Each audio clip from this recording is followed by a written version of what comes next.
क्या आप जानते हैं कि प्रयागराज का महाकुंभ केवल एक धार्मिक आयोजन नहीं, बल्कि पौराणिक कथाओं, रहस्यमयी घटनाओं और अद्भुत चमत्कारों का केंद्र है।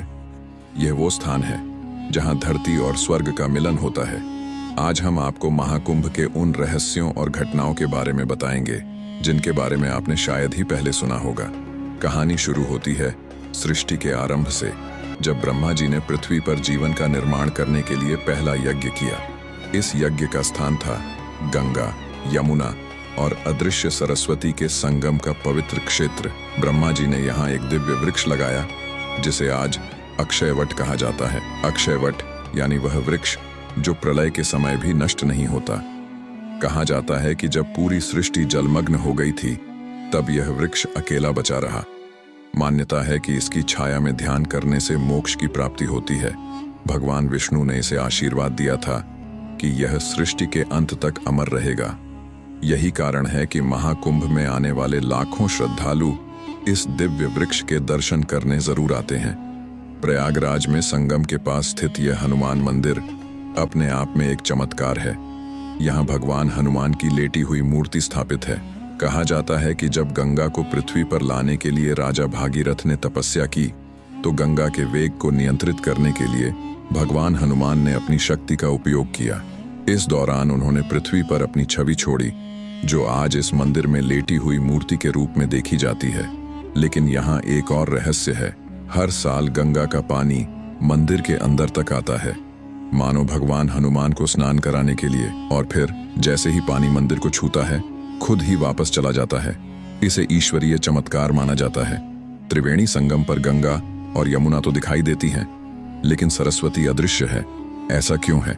पौराणिक कथाओं के अनुसार सरस्वती नदी कभी बहुत शक्तिशाली और तेज थी, लेकिन ऋषि मुनियों ने इसके जल का अत्यधिक उपयोग करना शुरू कर दिया। तब सरस्वती ने अपनी शक्तियों को छुपा लिया और अदृश्य हो गईं। लेकिन एक जगह है जहां सरस्वती प्रकट होती है, सरस्वती कूप। यह स्थान गुप्त ऊर्जा का केंद्र माना जाता है। कहा जाता है कि यहाँ ध्यान करने से आत्मज्ञान की प्राप्ति होती है। त्रेता युग की बात है, जब भगवान राम वनवास पर थे। अपने मार्ग में वे ऋषि भारद्वाज के आश्रम पर पहुंचे।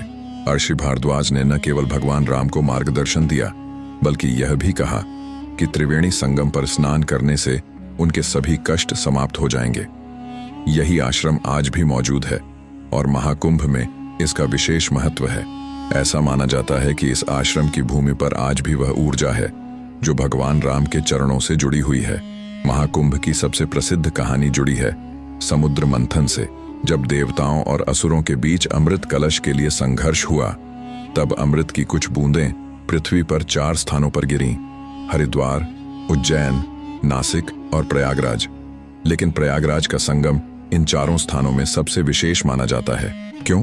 क्योंकि यहाँ गंगा, यमुना और सरस्वती तीनों नदियों का संगम है। यह केवल नदियों का मिलन नहीं, बल्कि आत्मा, शरीर और ब्रह्मांड की ऊर्जा का संगम। महाकुंभ का एक और बड़ा आकर्षण है नागा साधु। ये साधु पूरी तरह से भौतिक सुखों से परे होते हैं।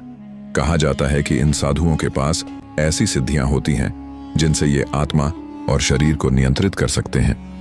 महाकुंभ के दौरान नागा साधुओं का शाही स्नान किसी युद्ध में विजय के उत्सव जैसा होता है। उनकी शक्ति और साधना को देख लोग आश्चर्यचकित रह जाते हैं। त्रिवेणी संगम केवल धार्मिक दृष्टि से नहीं, बल्कि खगोलीय दृष्टि से भी महत्वपूर्ण है। कहा जाता है कि यहाँ आकाशीय ऊर्जा पृथ्वी पर केंद्रित होती है, जिससे यह स्थान ध्यान और साधना के लिए सबसे उपयुक्त बनता है।